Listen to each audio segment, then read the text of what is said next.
You are tuned to Farther Out, Conversations with Outsiders. I'm your host, Douglas Lucas. In this episode, I talk with Boyd Rice about his life and work as a musician, artist, writer, and much more. Enjoy.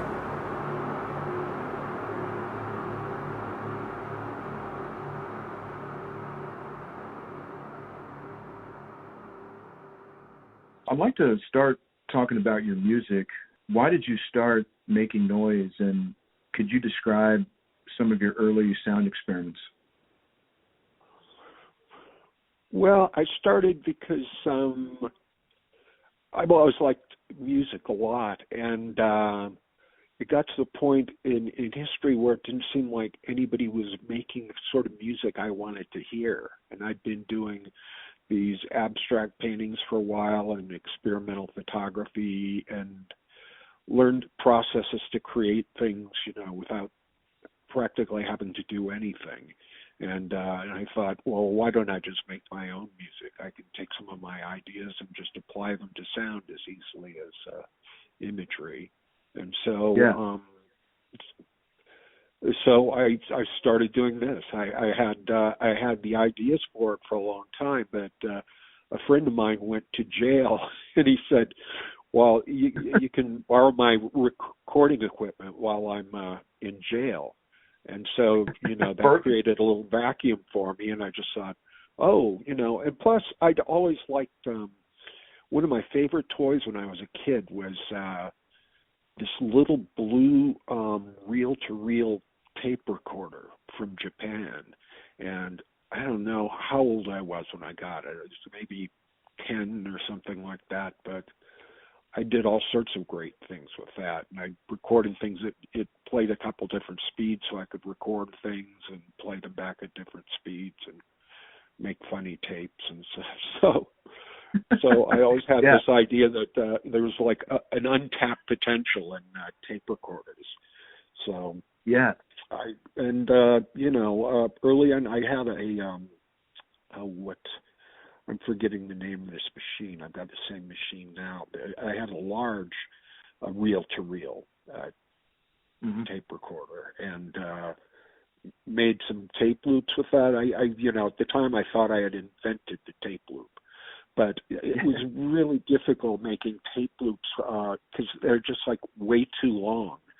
So I started just recording little bits of sound that were very brief, and then off records and replaying them, and until I had a bunch of slivers of sound, and then I played them back, and they were like a drone or something. So I started off doing that, doing things like I did on the Black album, and then started doing noise shortly after. But none of my friends liked my music. None of my friends, especially, they didn't like the noise music. And these were all people who just thought I was this wonderful guy who was everything I did was wonderful and inspired, and everybody was saying, I'd really give up on this music stuff, boy. Good thing you didn't take their advice.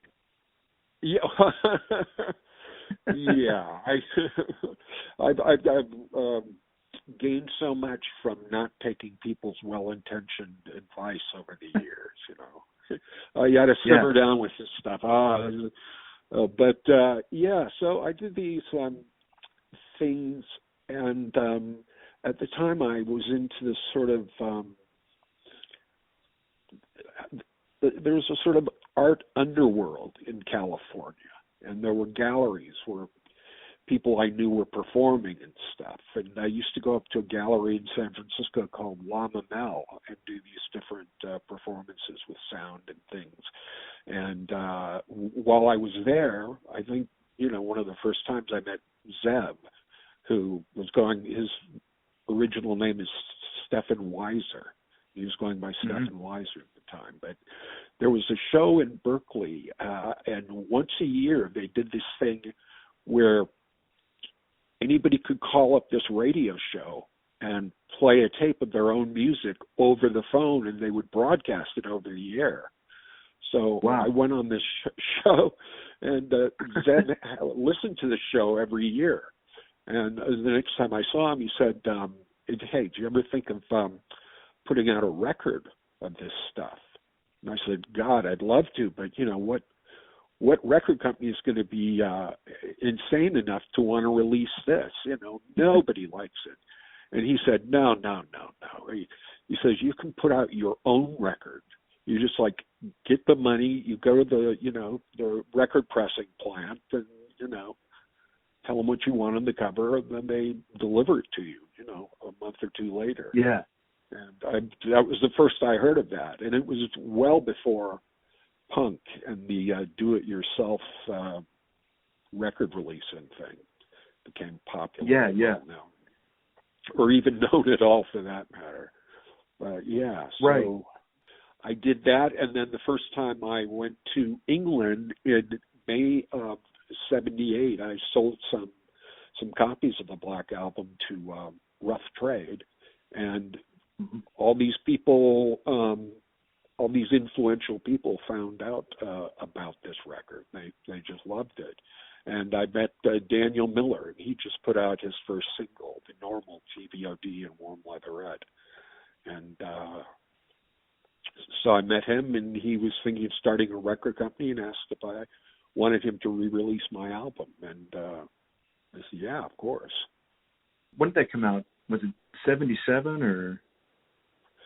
It's around there. Okay. I don't know the precise date. I just know that I handed the tapes and stuff over to the company a month or so before Elvis died. And then RCA bought up every record store, every record pressing plant in the California area to press Elvis re-releases 24/7 because there was a huge demand. And so my thing was delayed for months. I'd hoped it would come out before my 21st birthday, but it didn't. Yeah, and most of the sounds on the Black Album were loops that you had sampled from girl pop groups. Is that right? Some of them were girl pop groups. Some of them were classical music. Some of them were easy listening, but weird easy listening. Like there's a guy. Some of my favorites on there were from this guy Charles Randolph Green, who had a hit with Quentin's theme from Dark Shadows in 1969. Oh wow!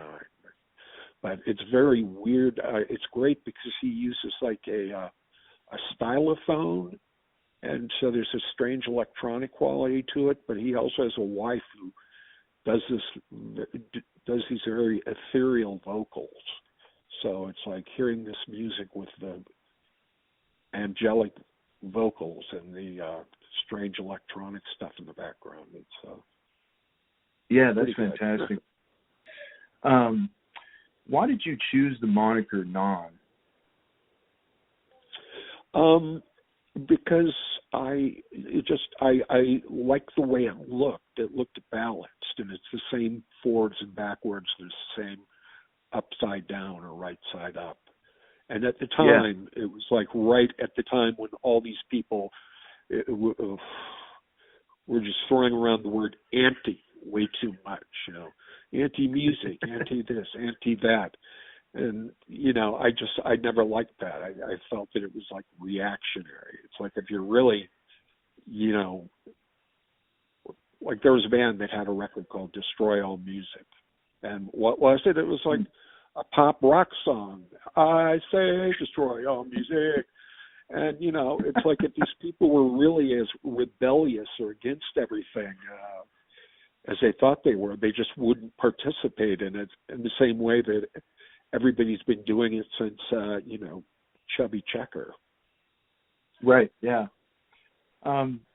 You're a pioneer of both noise and industrial music. I wanted to ask you, what inspired your early albums like Physical Evidence and Blood and Flame? Did the inspiration come from other music or something else? What were you thinking about when you were making those albums? I was just looking for sounds that appealed to me, and I was looking to create something that didn't sound like everything else. The physical evidence was just really, it was more a document of a bunch of my early live concerts, from the very beginning up to about the time that record came out. And then I think, something like Blood and Flame was more sophisticated than that, and it's more subtle, because not all my stuff involves noise. But enough of it does that that's what I'm associated with. Were there other people doing noise at that time that you dug, or not?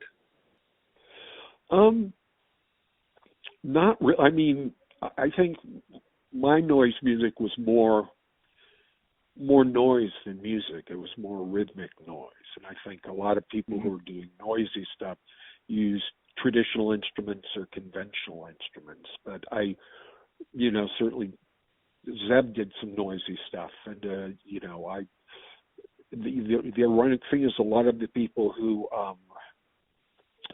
were the initial pioneers in that whole field were people who I sort of knew from the underground art world. Like I've been in contact with Genesis Peorage for years before Throbbing Gristle started putting stuff out. So I already knew him. So it didn't surprise me, that they would all be doing that sort of thing. Yeah. What was the atmosphere at the shows you played in the early days, and how did people react to your music? Well, it was in the early days. It's like the whole scene in California, like the shows I could play were at punk rock venues, and people in the United States still hadn't really figured out what punk rock was even supposed to be. So all these bands sort of like slipped into that genre or whatever. And I think because of that, people like me and Zev and Throbbing Gristle were able to step in there and, make a name for ourselves, because people were actually very accepting at a lot of my early shows. Although at some shows there were virtually riots. Some shows, a pint glass of beer was smashed on my face, played at a biker bar in Tucson. And it was supposed to be, it was a biker bar during the day, and then it was like a punk rock venue at night. But nobody told the bikers. So it's like I had an outlaw biker come on stage in the middle of my set, and he was about to beat me with a pool stick, and I said something funny to him, and then he kind of deflated the situation, and he just walked back, to the pool table. It's made an impression on people. I mean, not everybody liked what I was doing, but everybody was sort of aware of what I was doing. Yeah, that's a good thing. Yeah, for sure. I can't imagine being at a show at that time and hearing that kind of music. I feel like it would be very shocking for a lot of people. Yeah, well, it was, but it was so unlike anything they'd been exposed to, and I did it at such high volumes that it was just more like a physical presence in the room. It wasn't like something you're just sitting there passively listening to. It was something that you were participating in somehow. So I was surprised, Yeah. I was surprised how well I was accepted by certain people. For sure. In addition to noise and industrial, I've always considered you to be a pioneer of experimental turntablism, pushing the boundaries of vinyl records and how people listen to them, and such as with Pagan Muzak. I bought a first pressing of that with cash from a sculpture that I sold in my first exhibition in an art gallery years ago, and it actually inspired me to start a record label that put out unconventional releases exclusively. For those who don't know, it's a single-sided 7-inch containing 17 locked grooves, and you drilled a second off-center hole in addition to the standard single hole in the center. that allows the record to move in various ways under the needle of a turntable and be heard differently each time it's played. What was the impetus for that release, and what was the source for the sounds on that? Geez, I have no memory of what the sounds were, but you forgot to mention that it's also playable at 4 different speeds. So right, yeah. Like one permutation of it from being off center, it's like that plus 4 other permutations. So there was actually a reviewer in Japan that wrote a review, and they figured out how many different sounds you could get out of this one small record. My inspiration for that was I don't know if I might have thought of it because I was playing records at different speeds when I was a kid, doing stuff like that. But there was an interview with John Cage, and they said, "Why don't you put any of your stuff out on records?" And he said, "I don't like their record format. It's too fixed."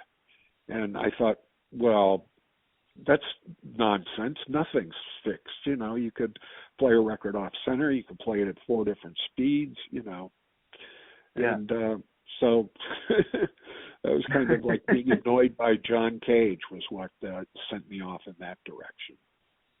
That's fantastic. Where was the photo on the cover taken? It was from a postcard from a place in Italy. Okay. I've always a loved lot that. of people. Yeah, me too. I love that picture. It came out really well. I know people who say, "Oh man, we spent like an entire day driving around in Mexico looking for that chapel with the skulls." I said, "Oh well, you were like 4,000 or 5,000 miles off." That was in Italy. If I'm ever in Italy, I might try to track it down. Yeah, well, there are plenty of them. There are plenty of cathedrals with skulls over there, like walls, giant walls of skulls. They're all pretty good. What's been a few of your preferred noise apparatuses over the years? One of the first photos of you I ever saw was you with your roto guitar, the electric guitar with an electric fan on it, and I thought, that's fantastic, a noise guitar that plays itself. Yeah, that was one of my favorites, but initially there was another guy in Non named Robert Turman, and that was his guitar and my fan. And when he left the group, he took his guitar. And I've never, over the years, I've had a ton of people say, "Hey, I've got an extra guitar I'll give to you, so you can do the roto guitar again." Like Roz Williams was going to send me in the mail one of his guitars, and then he killed himself. But I've got the fan. We found the fan eventually, one of those really old fans on eBay, but I've yet to attach it to a guitar. I liked that, and then I liked I made this noise manipulation device where I could play different sounds and noises through it and make them into crude rudimentary rhythms. And that was something I used a lot in the early days. But what was that thing called? It's like a rolling space echo I used on a couple of tours, but it has a big long loop inside, and I took that out. I cut it and I spliced it together to make it really slow. But you could do loops with that, and you could do sound on sound stuff with that. And the more sound you put on it, the more it would decay.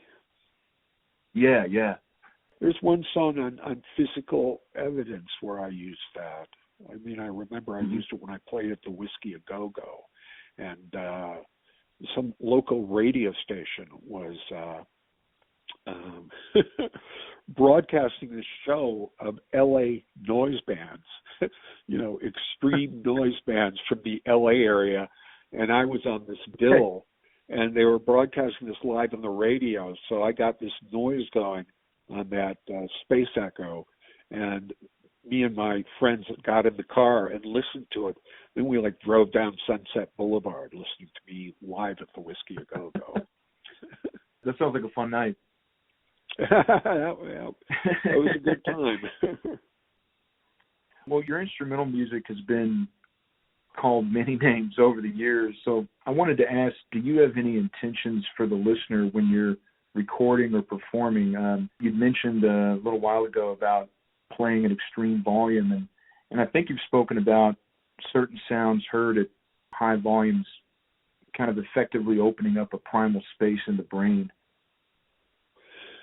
Yeah, I do think that. I think, there's a number of different ways that people can use my music, but I think that's one of them. One of them, I just wanted to make something that would like shut down the conscious mind, so you would just be experiencing that thing. And so it would. I actually talked when I played in Poland. There was a gal who was a professor of neuropsychology, and she was saying, when you're doing this music, were you doing it with the idea that you could open up new neural pathways in the brain or the imagination, or you could reawaken ancient neural pathways? And I said, in an abstract way, I really was thinking that, but I mean, that wasn't my primary thing. But she was saying that now that, that new stimuli does open up different neural pathways in the brain. And now she says this was just a theory for a lot of years, but now it's like an accepted premise in neuropsychology that you can alter your brain. Yeah. I wanted to ask you about the writing process of Total War. How did that come to be? I was watching some documentary, and it had Joseph Goebbels speaking to a large group of people at the height of World War II. And it was a speech where he was asking them, do you want total war? And I thought, wow, that's a song, Total War. I've got to write a song called Total War. And, once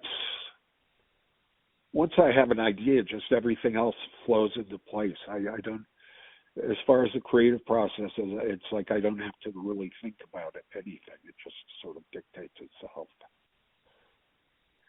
The drum rhythm is almost like a catchy guitar riff that gets stuck in your head. You get hooked on it as soon as the track starts, and it just keeps you hooked through the whole thing.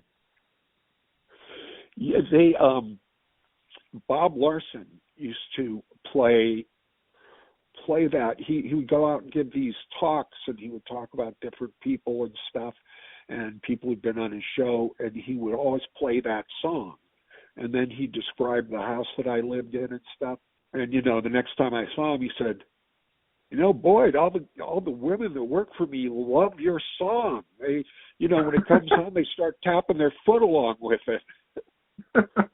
And during the war in Iraq, Daniel Miller at Mute Records decided that until the war ended, he was just going to play Total War on an endless loop on the phones where you called up and you were put on hold. You'd hear Total War. Yeah. And then going from floor to floor in the stairwell, you would hear Total War. And wow. Some people loved that and some people hated it. But it was, I called up and I was put on hold, and it was like the live version of Total War. And it has a long, noisy, abstract bit. And, when I got to the party I was calling, I said, what the hell are you playing on your, music on the phone while I was waiting? I said, I've never heard anything like that while I was on hold. He said, that's you, Boyd. That's Total War. That's great. I didn't know about that. I forget about it unless somebody mentions that song. Oh. What's one of your favorite musical memories? That's tough. It's probably just I've met a lot of good people over the years. I mean, there's so many people that if they all lived in the same town, it would be the best town on earth. I've met some really great people.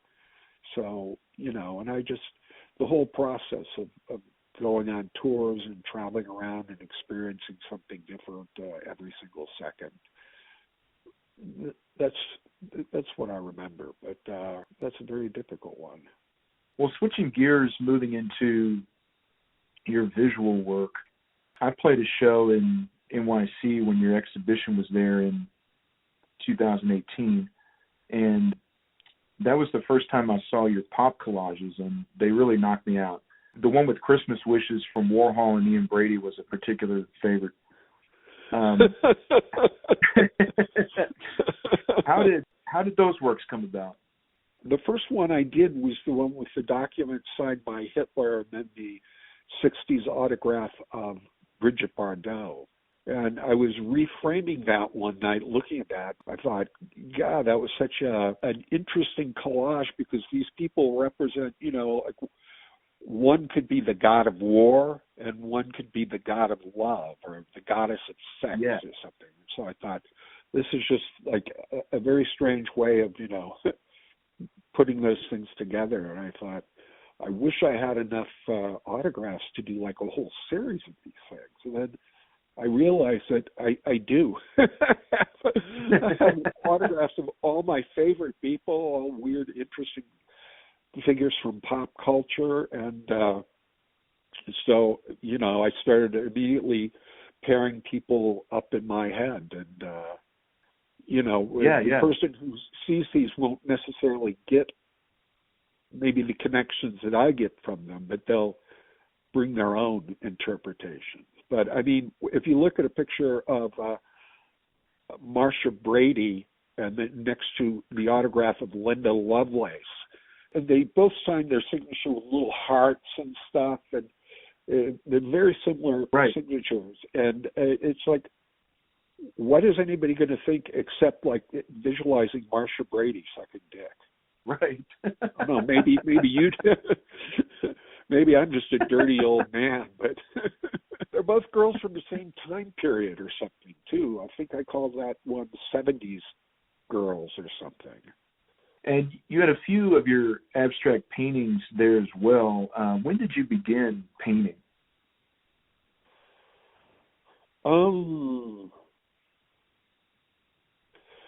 Probably shortly after I dropped out of high school.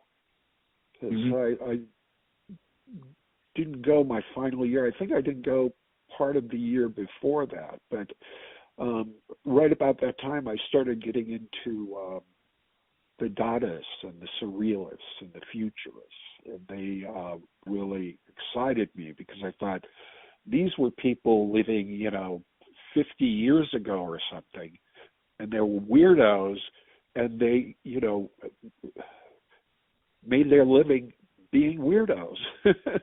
They weren't, outsiders. They weren't outcasts. They were people who were beloved because they were interesting. And I thought, I wanted to become an artist.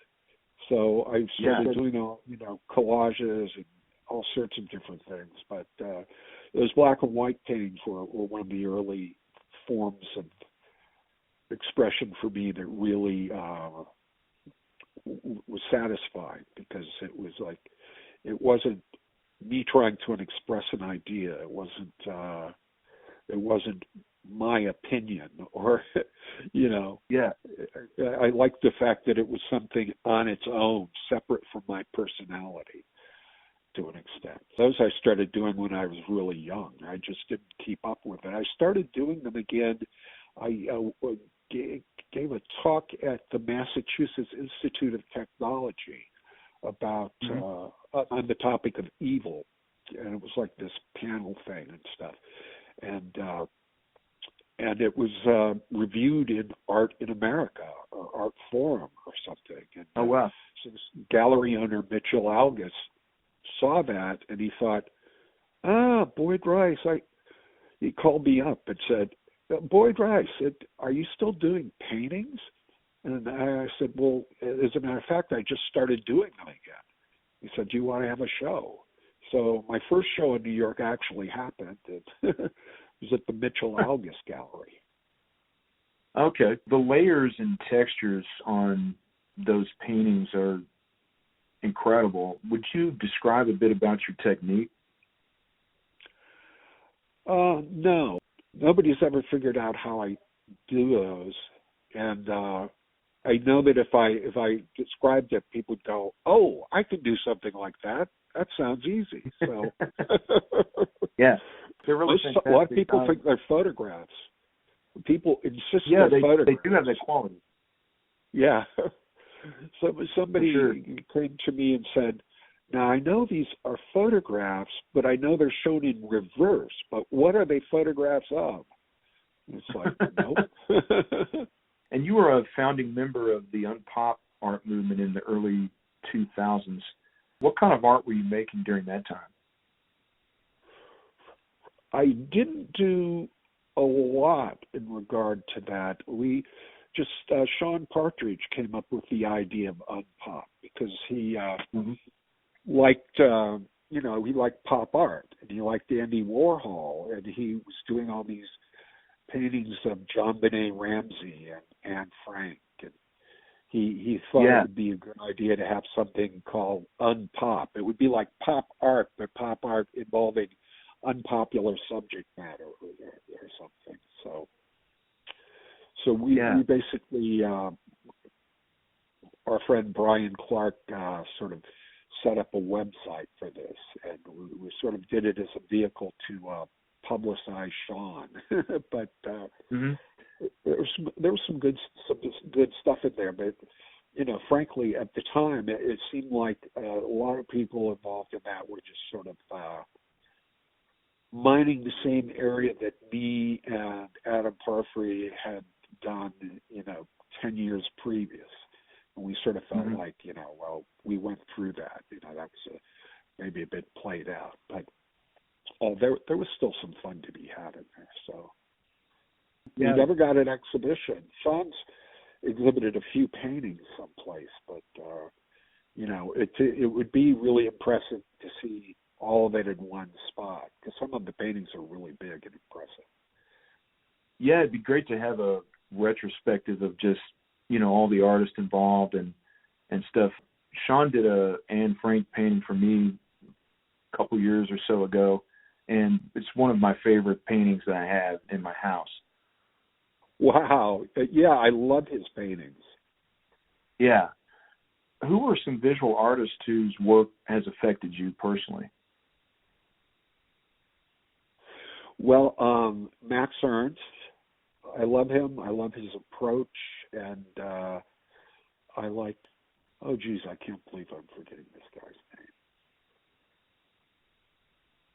There's a collection of his stuff in the Art Museum in Chicago. Okay.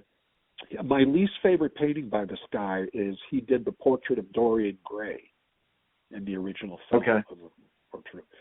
But his name will come to me. But he did things like paintings that were just like a door, but the door was like incredibly decayed and iridescent. It must have taken this guy forever to do a single painting. But there's a lot of people. But I think Max Ernst I like because he was closest in inventing new ways to bring out rhythms and textures and things. Yeah, for sure. I'm sure I could think of a million other things. I like Yves Klein, if you know him. He is like a minimalist, and he did minimalist monotone symphonies, and he did paintings that were just he invented a blue called International Klein Blue, and he just did these big minimalist blue canvases, and he died very young, but he was a very interesting figure. I liked a lot of the European art movement called the New Realists. They were kind of like a European equivalent to pop art, and for a while the pop art in America was going to be called the New Realists. But anyway, the New Realists was a guy named Armand, and he would do accumulations of things, like big glass box full of hundreds of eyedroppers or something. And wow. Yeah, who's the other guy? Daniel Sperry did these things where he would just like take the stuff on a table and glue it all down exactly where it was, then just take the legs off the table and hang the table on the wall. And another guy made these sculptures in where he would just have a car ground down into, a square, and that would be his crumbled car would be his sculpture. And they're fantastic. And they actually, in the movie Mondo Connie, they're like showing how degenerate art has become. And they showed Yves Klein painting these women blue and like pushing them up against a canvas. And then it showed the car being crushed. And then it showed elegant Parisians in an art gallery looking at it. I used to have a catalog to an exhibition they did at the Gallery Schwartz in Milan in 1966. And that was like something that just excited me to no end as a teenager. I just look at these things and think, wow. Yeah, for sure. Some of the company you've kept over the years has been as well known as your work. People like Anton, LaVey, Charlie Manson, Ian Brady. I know you were very close with LaVey, and I think your recent book about him is essential reading for anyone interested in his life. I think I just saw that you're doing an updated version of that. Is that right? Yeah, I'm working on it because I want to do a whole chapter on his favorite music and a whole chapter on his favorite books, and then I've got stories about weird stuff, him and Sammy Davis Jr. and just all sorts of stuff. That sounds great. I can't wait to read that. What are some important takeaways for you from your friendship with him, and would you share a favorite anecdote of him? Gee, it would be hard to put my finger on like my best takeaway, but it was just like his attitude towards life and the way he lived his life, and he always lived it on his own terms, and that's something that's always impressed me about certain people. You can look at them, you just know they're gonna not just go along to get along. I think his emphasis on the occult as science, as well as incorporating a real world philosophy, is profoundly important, which is disregarded by so many so-called occultists. I also love his idea about total environments, this way of living in your own world or creating your own Disneyland, And I know you've spoken about that as well regarding your own house.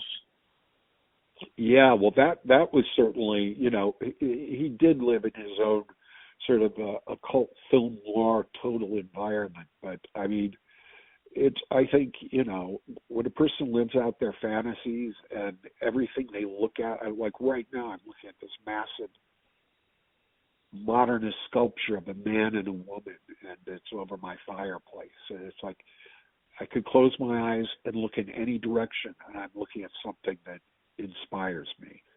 So I think that's got to be good for your psyche.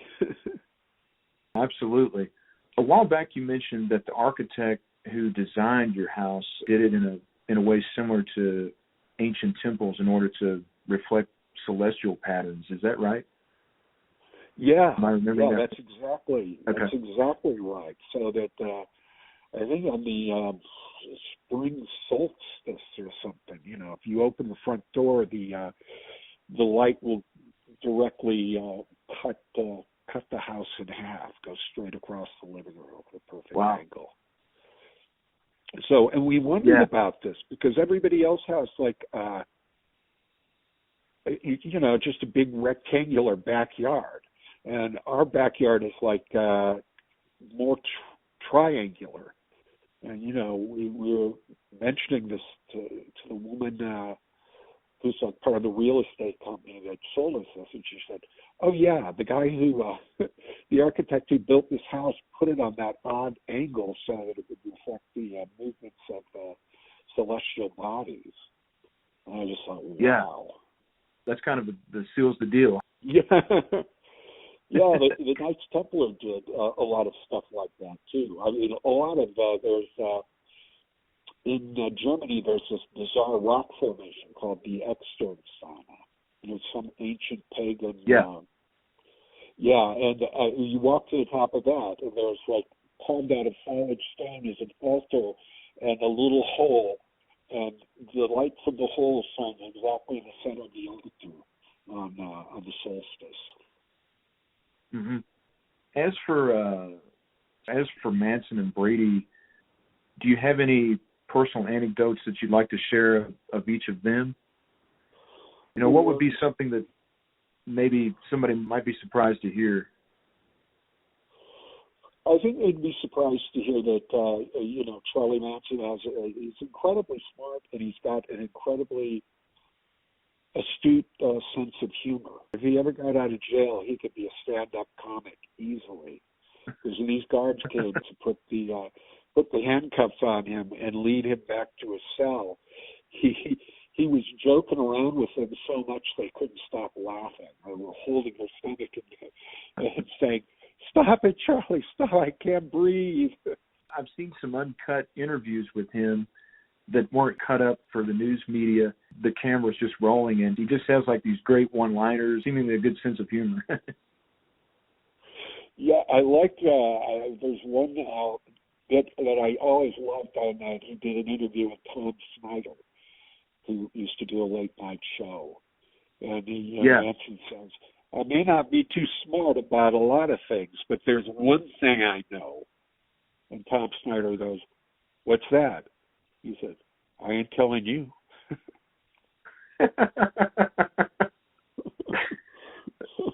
That's great.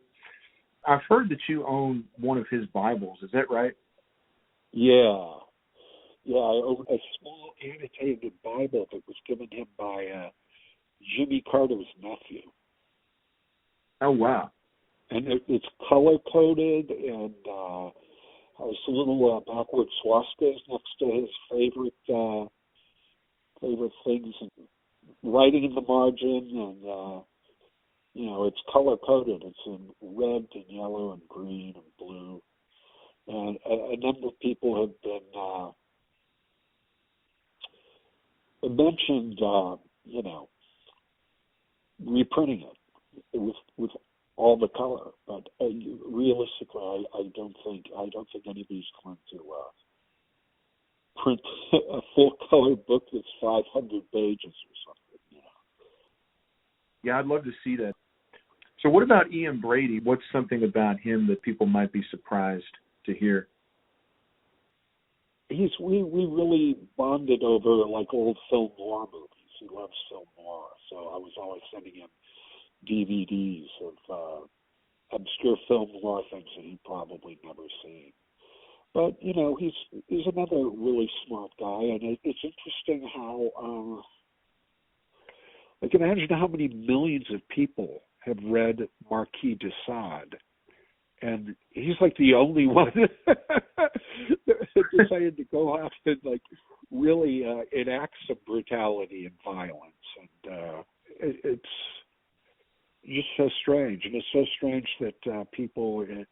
You mention his name to anybody in England, and it's like those murders just happened yesterday or last week or something. But everybody still talks about him. He's still like every time I went to London, he would be on the front page of the newspaper again, because they knew they could sell, an extra 10,000 copies if he and Brady was on the cover, even though these stories were about nothing. Yeah, it seems like he pops up just randomly every few years. There's a new documentary or some TV show where he's featured or something like that. Yeah, well, I think, there was just like a really in-depth multi-part documentary on British TV. So I don't know how much more they're going to be able to find out about Ian Brady. And somebody was just suggesting that he wrote an autobiography, but I don't know if that's just an urban legend or what. He's a good writer, great vocabulary, beautiful penmanship. That's one thing that really stood out to me in your pop collage was his signature was just immaculate. Yeah, well, I was going to try. I wish I'd pitched this to him earlier. He would write me these unbelievable descriptions of things from film noir films, and he was so perceptive and so, made great observations. I really think,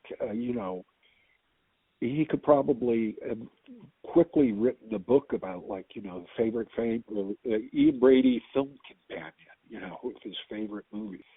Because he could write a page a day, just put up a picture from the movie, and, in a couple months you'd have a book.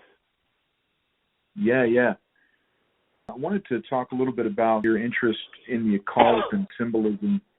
What are some of your primary occult interests, and who are some people, what are some books, et cetera, that you consider important?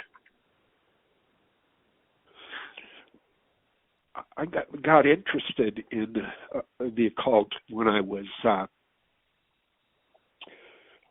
12 or 13. And at that time, there was kind of an occult renaissance going on. And there was a magazine you could get, came out every week, called Man, Myth, and Magic. There was an occult book club. If you get an occult paperback, it would have this postcard in it you could remove, and you could tape a penny to this and join this book club and get 6 books for a penny if you promise to buy 3 or 4 in the coming year. So I was a member of that, and I had this occult library when I was a kid. I like what you said about LaVey's emphasis on real world stuff, because I always think, it's like when I was younger and there wasn't a million people into the occult, they all seemed a bit more serious-minded about it.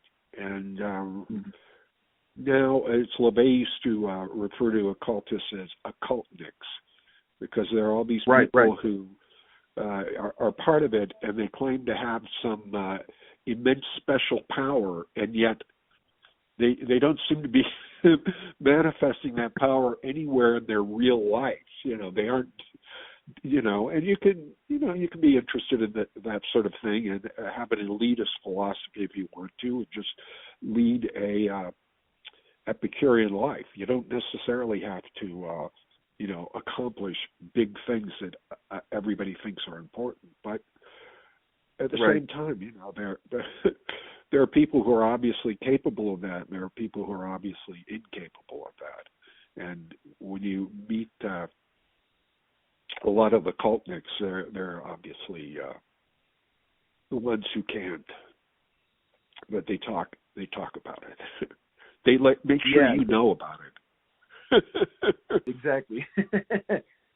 Yeah, the older I get, the more it's like I love the occult, but when it becomes occultism, it just sort of becomes like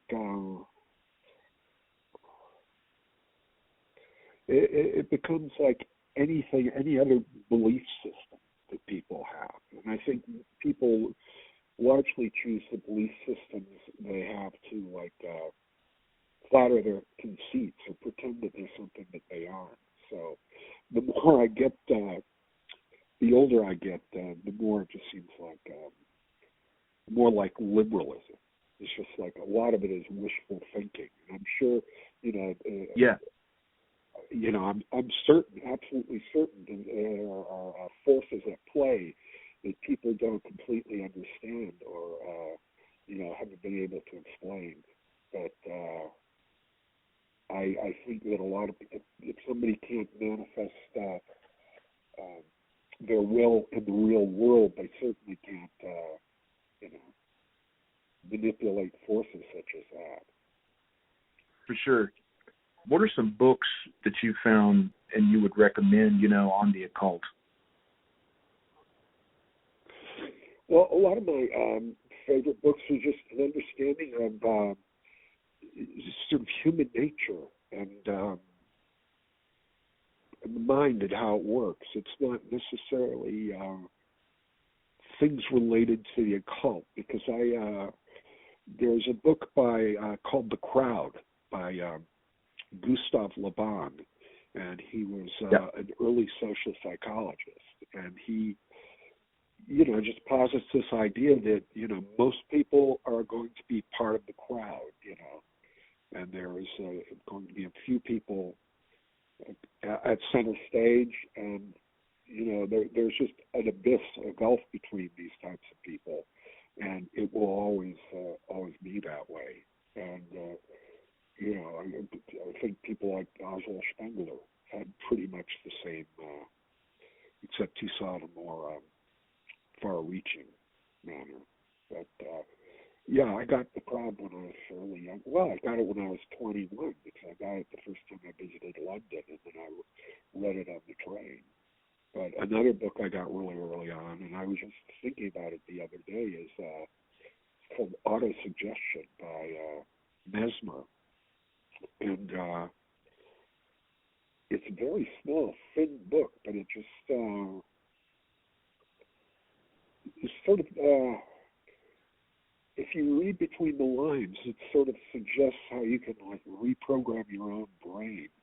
And I don't know if I just read into that or if it was really in there someplace. I'd like to reread it again, because I read that when I was a teenager, and it had a powerful impact on my thought. But there are a lot of things that have a powerful impact on my thought, and then I go back and look at it again, and there's a book called Conversations with Marcel Duchamp, and there was a bit in that totally changed my life.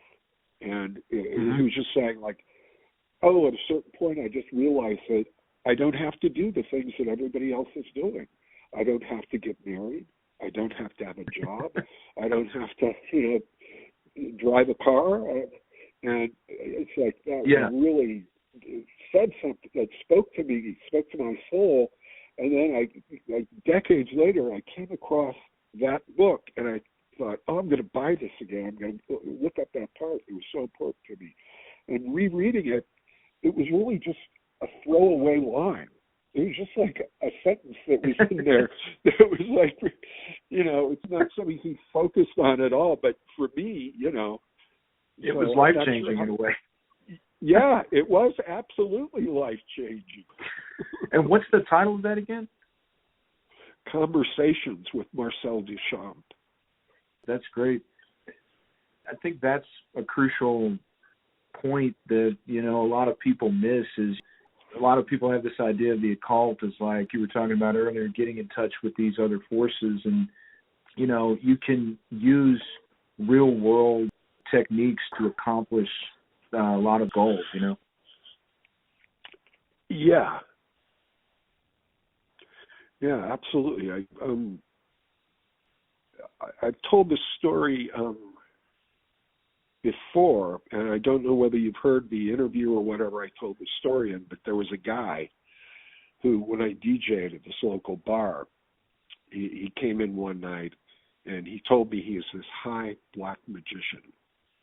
And we went outside. I was going to smoke a cigar, and he was going to smoke a cigarette. And he was telling me he could walk up to somebody and just throw his hand out, not even touch the person, and knock them down. And then he says, "Here, put your hands up. Put your hands up."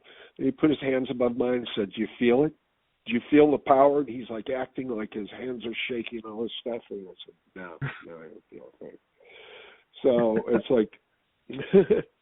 he's one of these people who want to be my new best friend or something. But the next weekend, these two girls are sitting in my booth when I'm doing the DJ thing, and they start talking about the occult. And I said, the occult. I said, there's a guy in here last week, and I described this whole encounter, and they said, oh, we know that guy. He used to manage our apartment building. And I said, he's the manager of an apartment building? And she said, well, he used to be. He was fired from our job, so he's like crashing on our couch until he can find something else. So this is his all-powerful black magician. He's fired from his job, and then he's sleeping on somebody's couch. How's that for mastering your destiny, you know? Yeah, exactly. It's an all too familiar circumstance, you know, for a lot of the high magicians out there.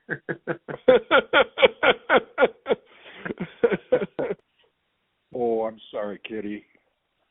My laughing guy disturbed the cat. He just hopped down. Oh, did he? About symbolism, the Cross of Lorraine has been an important personal symbol for you. Would you discuss its meaning both historically and personally? Well, historically, it was a cuneiform ideogram that meant the shining ones, and it was like it was applied to kings, and then it was supposedly the cross that Lohengrin had when he arrived on the Swan boat or something. So the Cross of Lorraine is also the Cross of Lohengrin. But then I think it was, you know, used as an occult, sort of alchemical symbol to represent balance.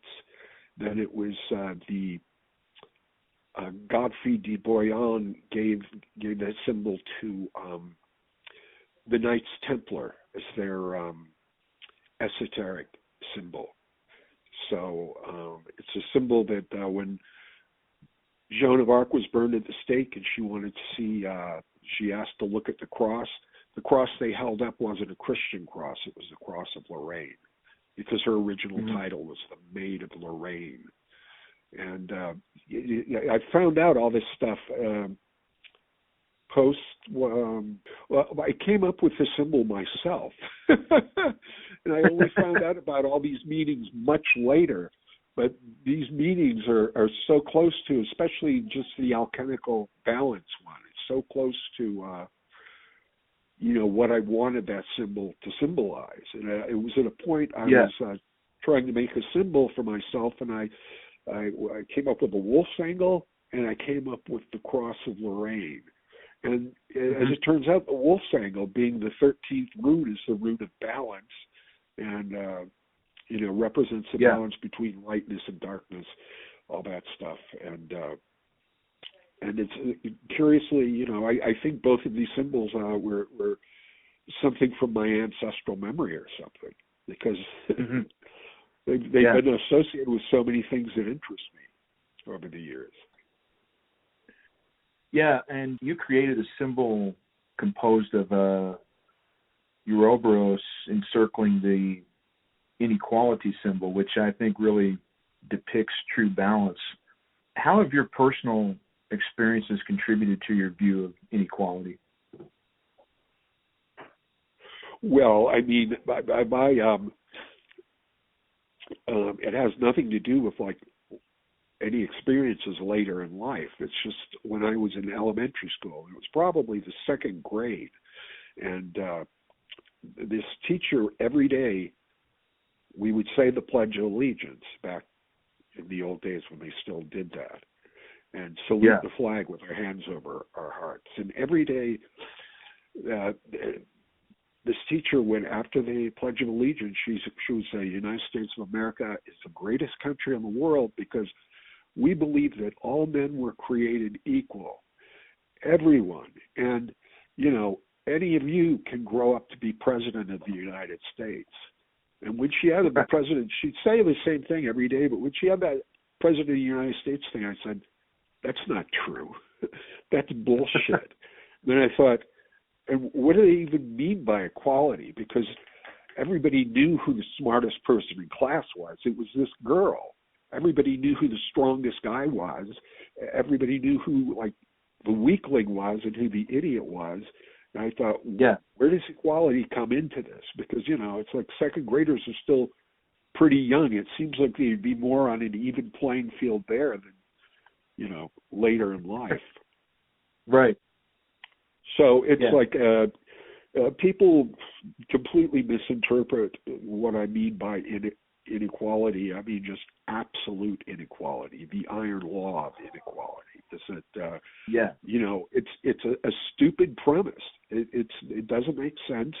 But if people order their whole consciousness according to this idea that we should somehow be having equality for everyone, it's like they're always going to be unhappy.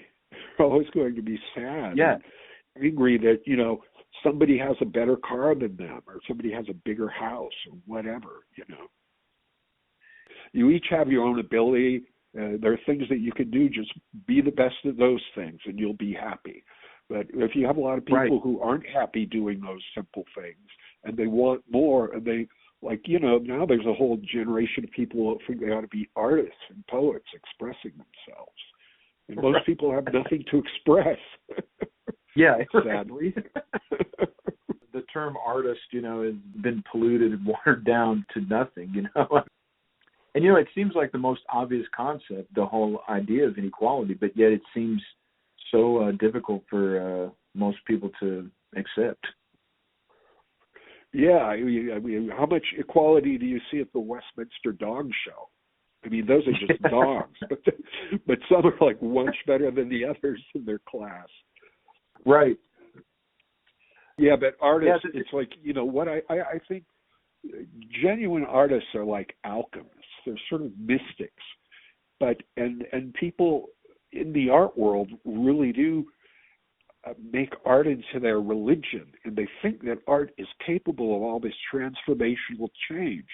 And on some levels it is for some people, but I think they just expect more out of it than it's like been delivering in the last decades.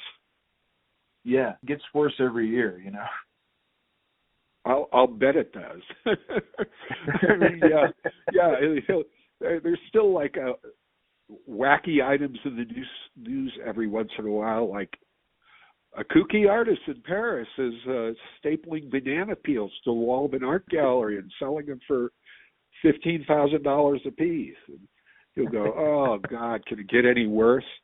But it always can. Yeah, people never disappoint me in that regard. It's like they can always lower the bar. Oh, we're in the gutter? Yeah. Let's take it down to the sewer. Yeah, exactly. That kind of brings me into a few years ago, you introduced the Order of the Trapezoid to the public. And on the website, you discussed the delusion of the divided mind, which I think is an essential truth that, again, so many refuse to acknowledge, consciously anyway. But you mentioned systems of belief and ideology as culprits for perpetuating such diluted division, which reminds me of a shirt you released that said ideology is toxic. Would you elaborate on that? Well, I think it is toxic because it does poison the mind. It does create this false dichotomy that really doesn't, there's duality in nature, in the natural world, but it's not an absolute dichotomy where everything on one side of the line is good and everything on the other side of the line is bad. And the sides of the line change from person to person. But I think the divided mind was actually, created by the ancient priestcraft to just, they had larger and larger populations, and they needed to manage these populations. And they were aware that if everybody believed in the same thing, then, they'd just be much more manageable. But I think over the years, the divided mind has become more and more and more abstract. I mean, I don't even like, to me, the word mind is synonymous with the divided mind. I think anything that, creates the mind of man is something delusional. It's just like a hodgepodge of weird beliefs and ideologies and opinions. And but things you have to believe in, because if you weren't operating that realm of belief, you would just see what was going on right in front of you, and you would know exactly what you need to do next. It's just, it goes back to that whole thing about neural pathways, why does man only use 1% of his brain? And I think it's because the mind is composed of belief systems. And as long as those belief systems are like a template for his consciousness, it forms a precise parameter of where his thought can go. And as long as you have that, you're going to, people use 1% of their brain, and it's almost as though there's a constant ongoing battle to dumb that down. There's like 1%, that's too much. Let's see if we can get it down to 0.5%. Yeah. Because today there's like, people used to believe some very misguided things, but at least they all sort of like could agree on a general consensus of things. And now it's like the belief system has gone so far off the rails that, people are believing in things that are just absolutely insane. And there's no way any sane person could look at these and not see that they're lies. But the way the mind works is that if somebody wants to believe something, they can turn a blind eye to any amount of evidence that exists to say this isn't true. I couldn't agree more. And again, like the artist thing, it gets worse every year, Yeah, it does. It's now every few weeks, every month, because there are things happening. There are things happening now that 5 years ago I never would have believed. Right. There goes that word again. Yeah. Well, Boyd, I thought we could finish up with some one-off questions. Describe a day in the life of Boyd Rice. That could be different all the time, but I mean, now I'm at basically, I used to travel all over the place and go here, there, and everywhere, and now I'm mostly a recluse. I just try never to leave my house. So I don't blame you. So yeah, at night I'm productive. At night I get some writing done, and I get caught up with reading a little bit sometimes. Mostly it's just sitting here in my butterfly chair in my beautiful house. I could be reading or watching an old movie. There's a couple channels that have really excellent film noir things on, and strangely, it's like there was a channel in San Diego. They had like all these late night film noir things, and me and my best friend would just stay up all night watching these things when we were teenagers. So it's great to be seeing some of this stuff that reminds me of like the TV of the good old days. What's one of your favorite movies and why? I just saw again this one channel I was talking about just showed this movie was so obscure, it was impossible to get for decades and decades, and it's just been run on this channel called the Movies Channel, but it's The Gangster with Barry Sullivan, and he's basically this gangster, this hoodlum, and he's got this girlfriend, but this new crime syndicate is moving into town and trying to edge him out, and he's paranoid all the way through, and he finally at the end he finds out that all of his paranoia was well placed, that all of his mistrust of people was spot on, and there's some like girl at the end who says, your problem was that you weren't a nice guy. He says, no. You know what my problem was? My problem was that I was too nice to people when I should have been a mean son of a bitch. My problem was that I loved a woman. My problem, and it's just this wonderful soliloquy. Years ago, I think I heard, maybe it was Carla LaVey maybe not, but say that was one of Anton LaVey's last thoughts. Is he said, one of my regrets is that I feel like I was too nice to people.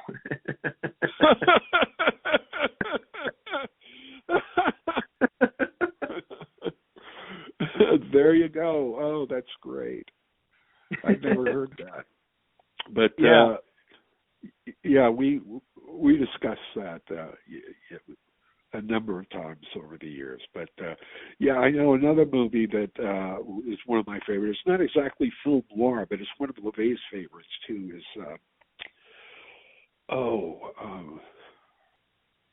The Most Dangerous Game.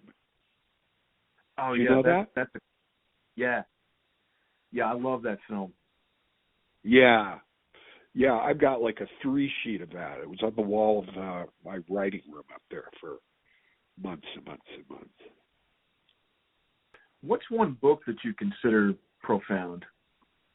And we've talked about a couple already, but obviously I enjoyed Might Is Right. Yeah. But I got that real early on before there was this like Ragnar Redbeard craze. One thing I thought was great about the album where you took sections of that and did tracks with music was I think that it exposed that book to a larger audience than knew about it at the time. Yeah, well, that was essentially my intention, because I used that in a couple other records, and at a certain point we were in Japan, and David Tibet said something like, "Oh, are you going to read another thing from Might Is Right?" And I thought, yeah, instead of just using bits and pieces all over the place, I had to, do a whole album and just get it out of my system, and then be putting that point of reference out there for people. They could just go read the book. Absolutely. Favorite Beatle and Beatles song? I think my favorite Beatle is Paul, the cute one. And it's just because everybody always assumes that like the weird experimental stuff on the Beatles records was done by John Lennon, who was influenced by Yoko. But Paul was doing stuff with tape loops and stuff on those old Beatles albums. Paul did all this really experimental stuff. And and he did Helter Skelter. That was him solo? No, he wrote the song, and I think I read that some tabloid had put that the Who were the heaviest band at that time, so he wanted to do a song heavier than the Who, so he did Helter Skelter as kind of a reaction to that. And it's definitely the heaviest Beatles song, and I think it blew the Who out of the water too at the time. Yeah, I love that song, and the whole White Album is good. But I think if I were have to choose off the top of my head a favorite Beatles song, I think A Day in the Life. A great tune. The White Album was the first Beatles album that I ever got. I was, a teenager. And I remember putting it on, and the first track I played was Helter Skelter. My mom busted in the room and said, "What are you listening to?" And I said, "It's the Beatles." She said, "It's the Beatles?" But go from I Want to Hold Your Hand to when you get to the bottom, you go back to the top. Yeah. I was talking with John S. Nile a while back, and he was telling me about his trip with you to Disneyland. I wanted to ask, what's your favorite ride at Disneyland? Well, my favorite ride at Disneyland doesn't exist anymore. My favorite ride was called Adventures Through Inner Space. And it was where you get into this little Atommobile, and you enter a giant microscope, and it shrinks you down to the size of first you're going past these giant snowflakes, and then eventually you go past the heart of the atom. And I've actually got a Disneyland poster from Disneyland that my friend stole from the Disney archives. I've got a huge poster of that in sort of black light colors on the wall of my living room. I loved it. Wasn't a ride, but in the early '60s they had the House of the Future by Monsanto, and the house was entirely made out of plastic, and it had these modernist phones and lighting fixtures, and it had like a stove that would come out of the ceiling, and you pushed a button and it would vanish, and all sorts of stuff like that. Like this was like the modern House of the Future. So, and I have like Disney sketches upstairs, limited edition Disney sketches of the House of the Future. But when I was a kid, when we would get to Disneyland, and it was the one attraction that was free. So I would run all the way down Main Street and go into the House of the Future. And then, after every ride, I would go back to the House of the Future and go through it again. Excited at the idea of living in a place made out of plastic and stuff. Yeah, yeah. What about a favorite cult?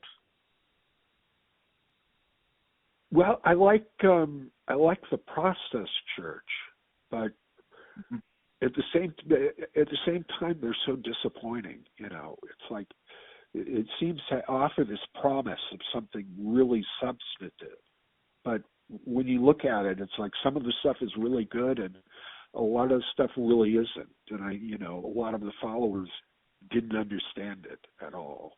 That's one of my favorite cults. I mean, the magazines that they put out and the theology and everything I think is fantastic. But then when you get into the community and group mentality of the followers, it doesn't hold up. I thought the philosophy was hinting at something. I thought it was hinting at the resolution of those opposites. But they never actually said that, and none of the followers that I've seen interviewed ever had that takeaway from it. And I think Adam Parfrey had that takeaway from it because that's what I assumed it was. And it's like Adam Parfrey put out those Process magazines and that Love Sucks guest book, and he'd never heard of the Process. And a friend of mine had like Humanity is the Devil, and I Xeroxed it off and sent it to Parfrey. So, indirectly, I'm responsible for that material being available to the public as well. Yeah. What's your most recent obsession? Well, I think, in the past number of years, it's been, this mid-century design, and specifically stuff from the late 60s and early 70s, where it really looked futuristic. It looked like stuff out of Clockwork Orange or 2001.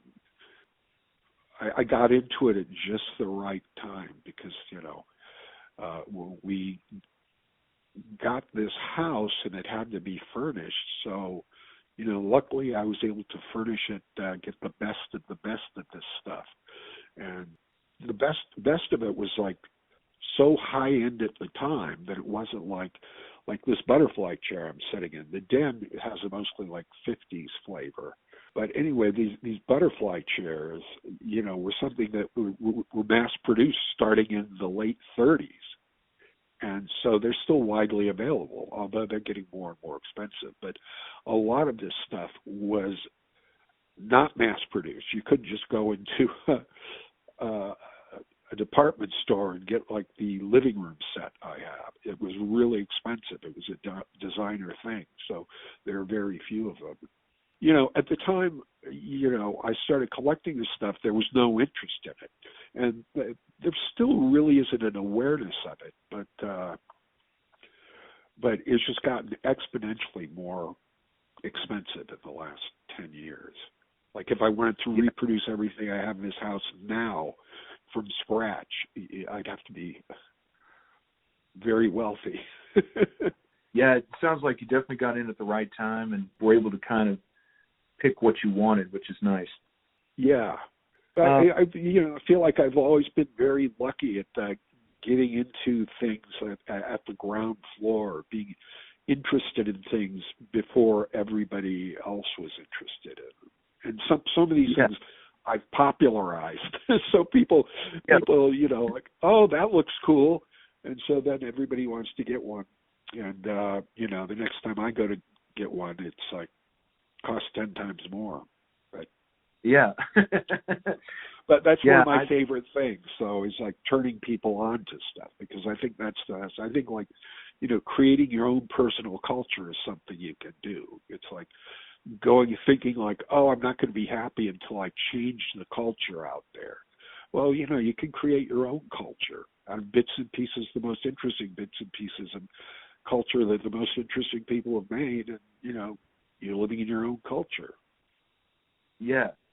Yeah, I think that's really important to have that culture, and like we were saying earlier about the total environment of a living space. Yeah, it's good. It's I'm always pretty happy, contented individual.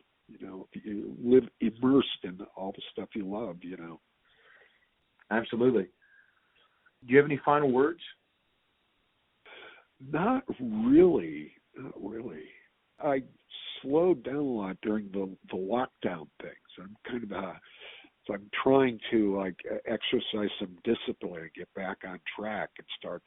But I'm working on so many weird little side projects at once. After Charlie Manson always said, you got to have one train in the roundhouse at a time, and I need to take that to heart. I need to make a sign of that and put it on my wall. Yes, one train in the roundhouse. That which disturbs your soul you must not suffer. Cast it out, out.